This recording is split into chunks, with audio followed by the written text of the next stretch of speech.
Imagine waking up one day to find your thoughts, your very mind, at war with itself. You feel the weight of the world pressing down, its pressure, its expectations, a subtle but ever-present demand that you be happy, that you feel positive, that you smile in the face of adversity. You're told that negativity is a sin, an error of thought, that to express sorrow, grief, frustration, or even anger is to falter, to lose your grip on the right way of being. You turn to your social media feed, where glossy images and curated affirmations flood your senses. Good vibes only, it says. The hashtags insist you choose happiness and live your best life. Every quote is designed to inject optimism into your bloodstream, as if joy could be distilled into a mantra and force-fed into your consciousness. It's a simple equation. Smile more and you'll be happy. Think positive and life will get better. And yet, deep down, something gnaws at you. The smile you wear feels like a mask, a fragile facade that hides a deeper, unsettling truth. Something within you resists this endless tide of positivity, but you can't put your finger on why. You've tried to think happy thoughts, followed the rules, absorbed the mantras. And yet, there's a persistent sense that you're not okay, not really. You're tired, drained, and increasingly unable to shake the feeling that you've been duped by a societal system that has conditioned you to ignore the pain that is so intrinsic to being human. But here's the paradox. The more you try to embrace this relentless optimism, the weaker you feel. The louder the world tells you to be positive, the more your own inner doubts scream to be acknowledged.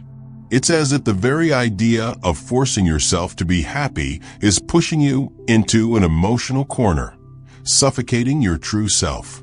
So you must ask, has the cult of positivity made us stronger, or has it merely masked our fragility?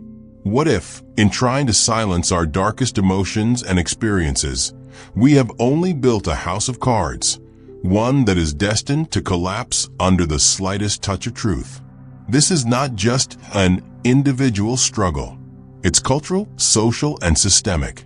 The mantra of positive thinking is everywhere, in our workplaces, schools, and homes. It's in the advertising, the self-help books, and the memes we scroll past every day.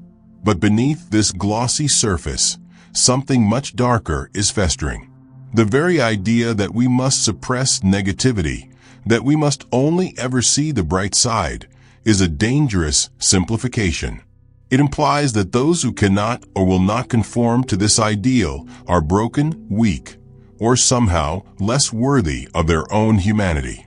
The question you must confront, then, is whether the relentless pursuit of positivity is a path toward genuine strength or merely a way of avoiding the complexities of the human experience. Can we truly become stronger by pretending that pain and suffering don't exist? Or is this denial of our deepest truths only causing our collective fragility to grow? In this culture, we have learned that strength lies in unflinching optimism, in pretending that everything is fine when it clearly isn't. But what if this has led us astray? What if, in chasing happiness, we have neglected the very foundation of resilience? Our capacity to endure and transcend suffering. As the noise of cheerful slogans and feel-good mantras surrounds you, this is the question that must echo in your mind. Is our obsession with positivity making us stronger, or is it slowly, quietly, turning us into emotional prisoners? It's a question that cuts to the core of what it means to be human. And in the answering of it, we must confront not just our cultural conditioning, but the very nature of strength itself. The answer may be more uncomfortable and more liberating than you can imagine.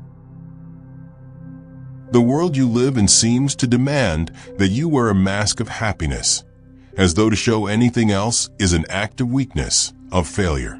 Beneath this demand lies a deeper, more insidious force, a psychological and philosophical condition that has been subtly woven into the very fabric of modern life. The cult of positivity is not just a trend. It's a response to something far darker that has shaped the way you think, feel, and exist. To understand why this phenomenon exists, you must first peer into the depths of the human psyche itself.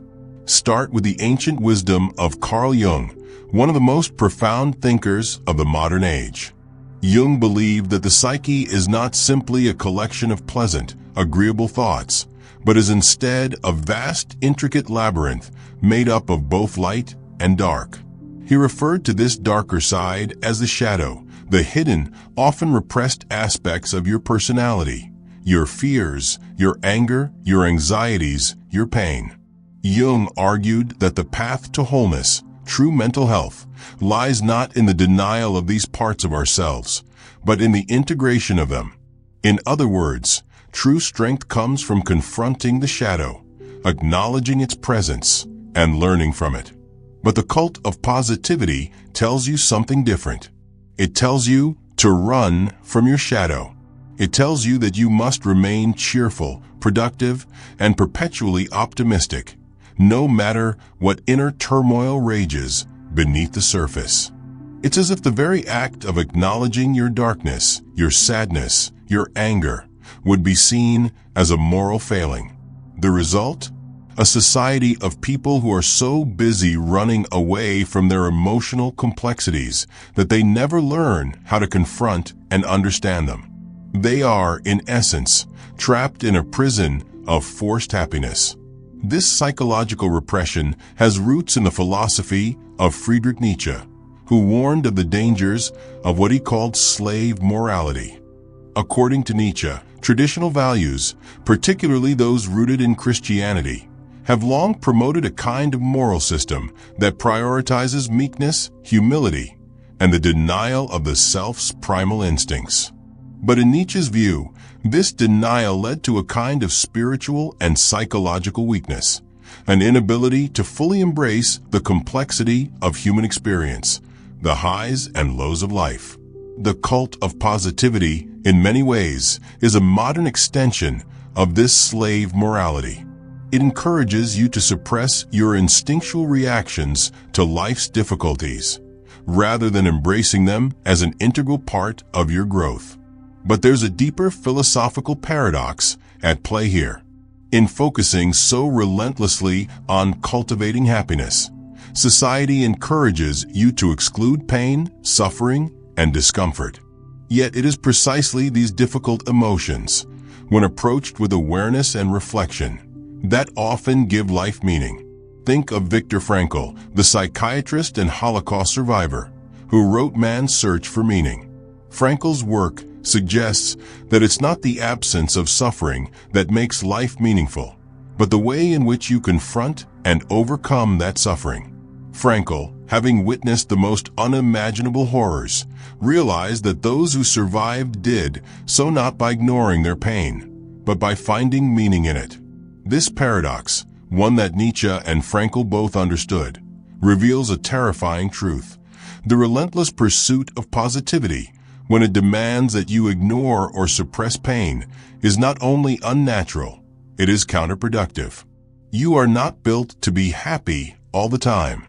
Your emotional palette is far more complex, far more vibrant, than the superficial cheer that is marketed to you. True psychological resilience, according to thinkers like Frankl, is forged in the crucible of suffering, not in its avoidance. You might be thinking, but isn't it natural to want to avoid suffering? Doesn't the world seem to tell us that happiness is the goal, the purpose of life?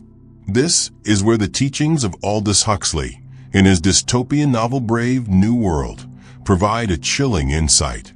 Huxley foresaw a world in which pain and discomfort would be eradicated, not through genuine freedom or self-understanding, but through a superficial, engineered happiness, through the mass consumption of pleasure, entertainment, and chemically induced states of euphoria.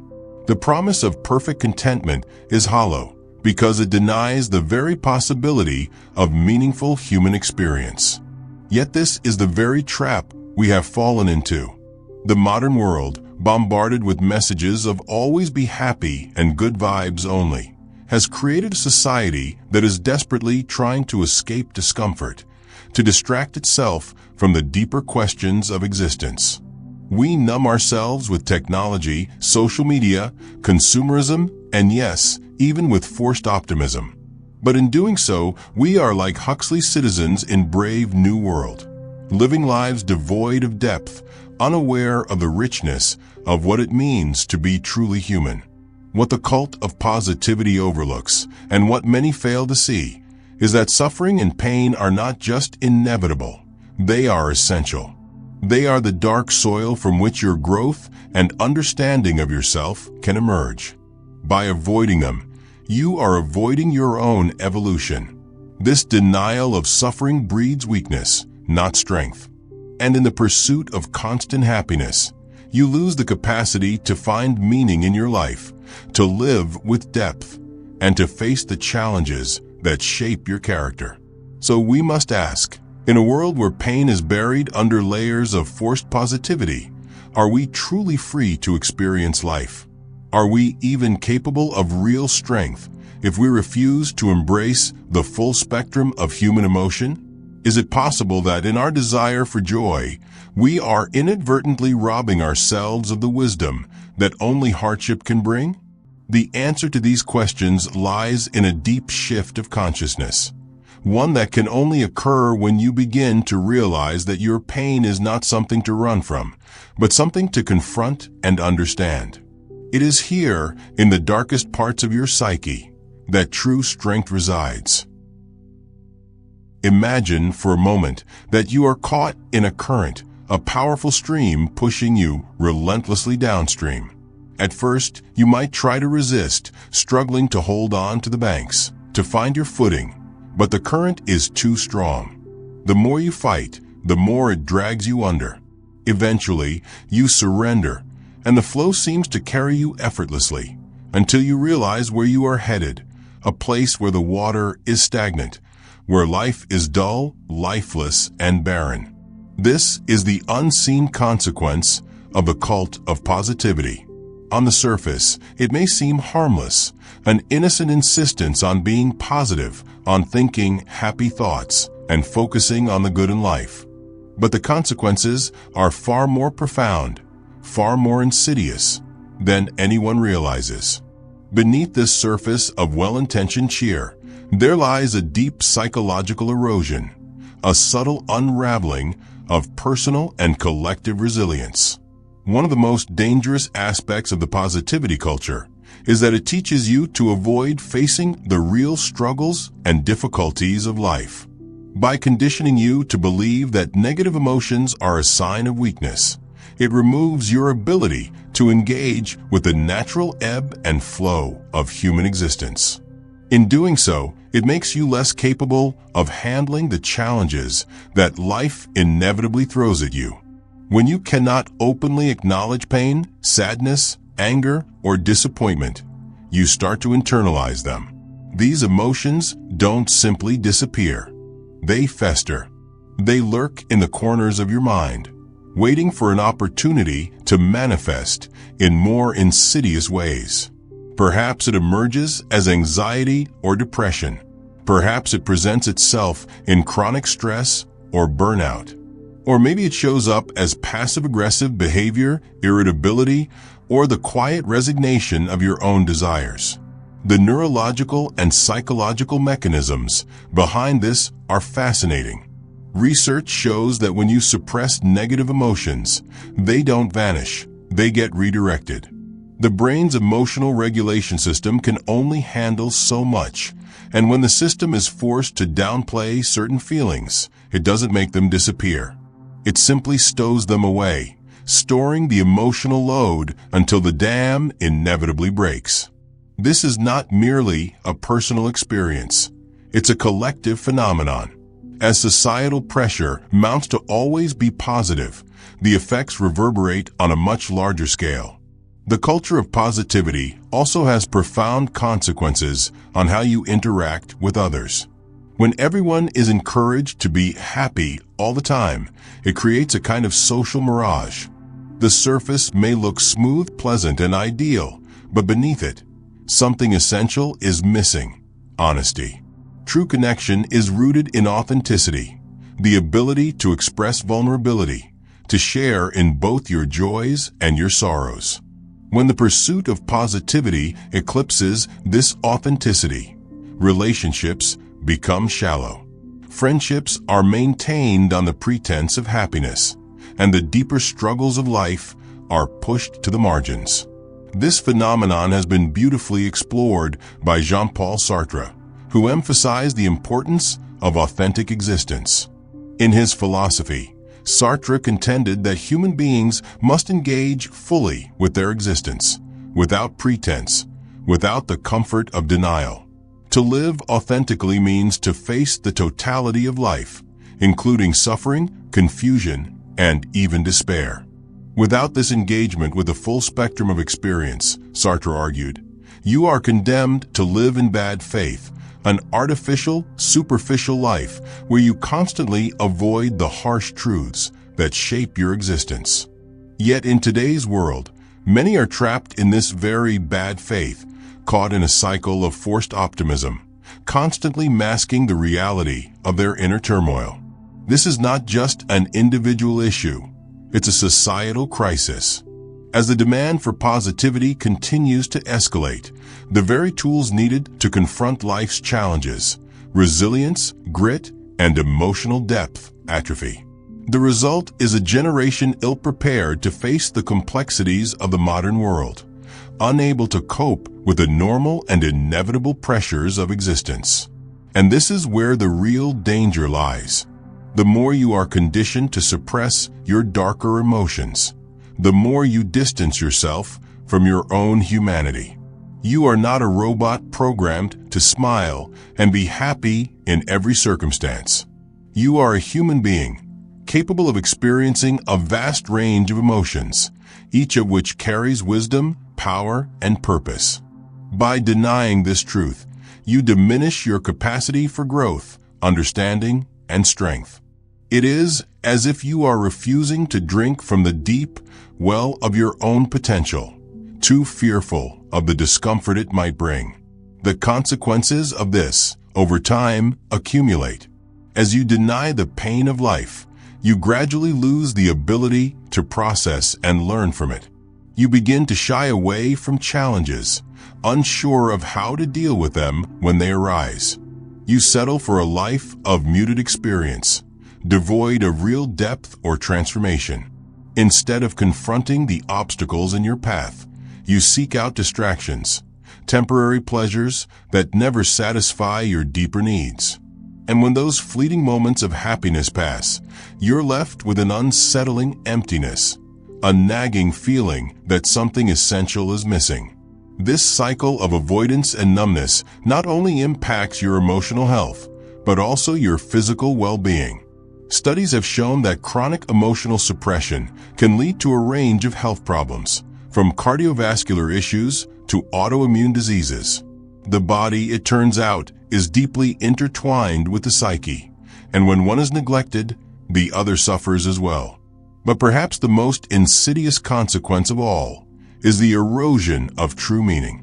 In a world obsessed with being happy all the time, there is no room for reflection, no space for existential questioning, no time to consider what really matters in life.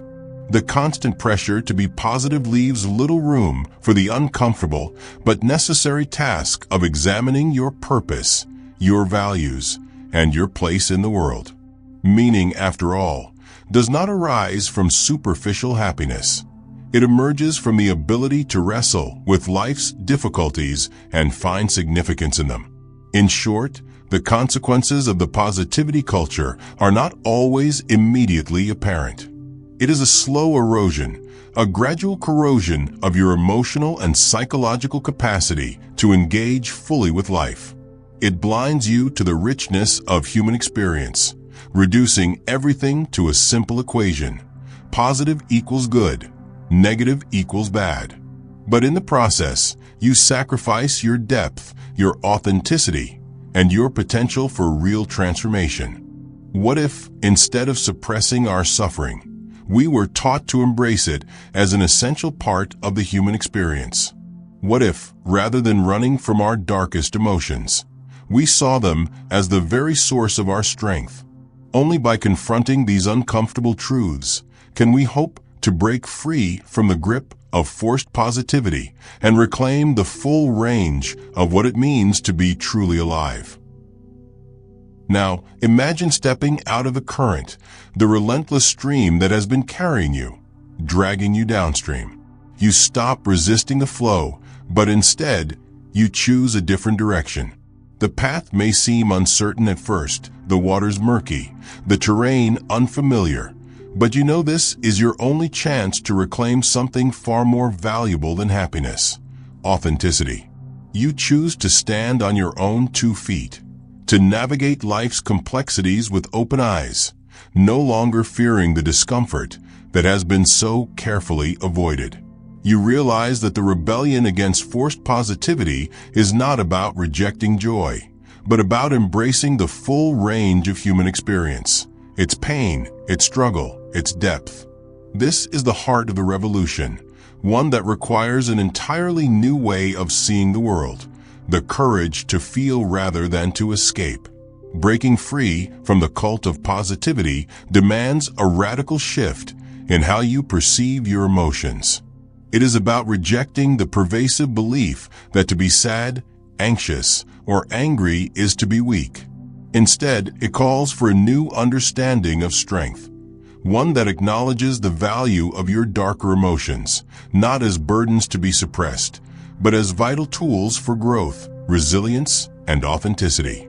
The question is no longer how to avoid pain, but how to engage with it. Consider the wisdom of the Stoics, particularly the teachings of Marcus Aurelius and Epictetus. These ancient philosophers did not advocate for blind optimism or for the denial of difficult emotions. Rather, they argued that virtue and strength are cultivated through the ability to endure hardship and to respond thoughtfully to life's inevitable challenges. The Stoics understood that life would not always be kind, that suffering was as much a part of existence as joy, and that the key to peace of mind was not in avoiding pain, but in choosing how to respond to it. What happens to you is not as important as how you react to it, they taught. This is the first step toward rebellion, reclaiming the power to respond to life with your own authentic emotions, without the fear of judgment. It means rejecting the false dichotomy of positivity versus negativity, understanding that both are part of the human condition. You are allowed to be upset, to mourn, to rage, and to grieve. These emotions do not make you weak, they make you human. The second step in breaking free is the act of self-reflection. To confront your emotional reality requires an ability to turn inward, to examine not just the surface level of your feelings, but the deeper currents that drive them. This means engaging with your shadow. As Jung would say, recognizing the hidden parts of yourself that you've kept locked away. It might be uncomfortable at first, but in doing so, you begin the process of integrating these aspects into your whole being. By doing this, you unlock your true power, the power that comes from a deep understanding of who you are, unmasked by the facade of forced happiness. Yet this rebellion is not without its challenges. The world you live in is not one that encourages this kind of introspection. It will tell you to keep smiling, to post that happy picture, to ignore the pain and press on. But if you look closely, you will see that the true rebels, the ones who break free from this cycle, are those who have learned to sit with their discomfort. They are the ones who, instead of chasing fleeting happiness, focus on finding meaning in the midst of their struggles. Consider the example of Nelson Mandela. After spending 27 years in prison, Mandela could have emerged bitter, angry, and disillusioned. Yet, instead of succumbing to hatred, he chose to embrace his suffering as a source of strength. His time in prison became a crucible in which he transformed not just himself, but an entire nation. His resilience did not come from avoiding pain, but from confronting it head-on, from understanding it, and from using it to fuel his determination. His rebellion was not one of mindless optimism, but of purpose and resolve in the face of overwhelming adversity. This is the type of rebellion you must embrace. It is not about rejecting positivity altogether. It is about rejecting the artificial, superficial positivity that robs you of your depth. It is about learning how to live with all of your emotions, joy, sorrow, anger, fear, without judgment, without shame. It is about acknowledging that life is not simply a pursuit of happiness, but a journey of self-discovery, growth, and transformation. You may wonder how to begin this process, how to turn your back on a culture that demands perpetual optimism. The answer lies in small, daily acts of courage. It is in the willingness to express your true feelings, to be honest about your struggles, and to embrace the complexity of your emotions. It is in the refusal to conform to society's narrow definition of happiness, and in the decision to live authentically, regardless of the judgment of others. This rebellion, however, is not an easy one. It demands your full attention and your commitment. It requires you to face the discomfort that lies beneath the surface of your emotional landscape and to allow yourself to experience all of it without fear. It calls for you to stop running from your pain and to start embracing it, not as something to be feared, but as something to be understood. And in this act of rebellion, you will begin to see something profound, that in embracing your struggles, in confronting your shadow, you are becoming stronger, not weaker. You are becoming the person you were always meant to be, someone who understands the depth of human experience, who has faced the darkest parts of existence and emerged not unscathed, but transformed. This rebellion, this return to authenticity, is not just an individual pursuit. It is a collective awakening. When you embrace the full spectrum of your emotions, you become a part of a larger movement, a movement that seeks to break free from the shackles of superficiality and to reclaim the richness of life. This rebellion is not just a fight against forced positivity. It is a fight for the right to be human in all its messy, complicated, and beautiful complexity. So, as you step forward into this new way of being, ask yourself, what would it mean to live authentically, to embrace the full range of your emotions, to confront your pain and grow from it? What would it mean to stop running from the dark parts of yourself and instead let them be your guide to true strength? This is the rebellion, and it begins with you. Now, let the weight of what you've uncovered settle in. You've rebelled against the shallow forces of societal expectations, cast aside the false glow of superficial happiness, and embraced the depths of your emotional experience. But here, in the quiet aftermath of this internal revolution, you face something that will either empower or devastate you: the ultimate truth of your existence. You've spent your life chasing happiness, trying to conform to an ideal that promised joy, contentment, and peace. But what if this pursuit was the very thing that kept you from the deeper truth about life and yourself? What if the real meaning of your existence isn't in constantly striving for happiness, but in accepting the reality of impermanence, suffering, and growth? This is not a pessimistic view, nor is it an invitation to wallow in despair. Rather, it is the most liberating of all realizations. The ultimate truth is this: life, in its rawest and most profound form, is not about the pursuit of happiness. It is about embracing the process of becoming. Think of the process of forging steel. When iron is heated, it becomes soft and malleable, but it is only through being struck, shaped, and tested by the forge that it transforms into something stronger, more durable. It is the same with your soul. Your capacity for resilience, meaning, and depth grows not by avoiding pain or seeking constant joy, but by enduring life's inevitable hardships and emerging from them with new wisdom and strength. This is not merely philosophical abstraction. It is grounded in the very fabric of existence. Pain, in its myriad forms, has the power to mold you into a stronger, more authentic person. Suffering teaches you lessons that comfort never could. It opens doors to understanding and compassion. It forces you to confront who you really are, beyond the facades you build for protection. The greatest works of art, the deepest insights into the human condition, the most transformative experiences of personal growth have all come from those who were willing to face their shadows and stand in the midst of life's storms. The truth is this: it is the very tension between light and dark that creates the richness of life. This is where the deepest liberation lies. When you no longer view pain as an enemy to be avoided or defeated, but as a companion to your journey, you begin to step into a new realm of consciousness. You shed the fragile shell of forced positivity and find within yourself an unshakable core of authenticity. You realize that life is not about achieving an idealized version of yourself or constantly pursuing a state of happiness.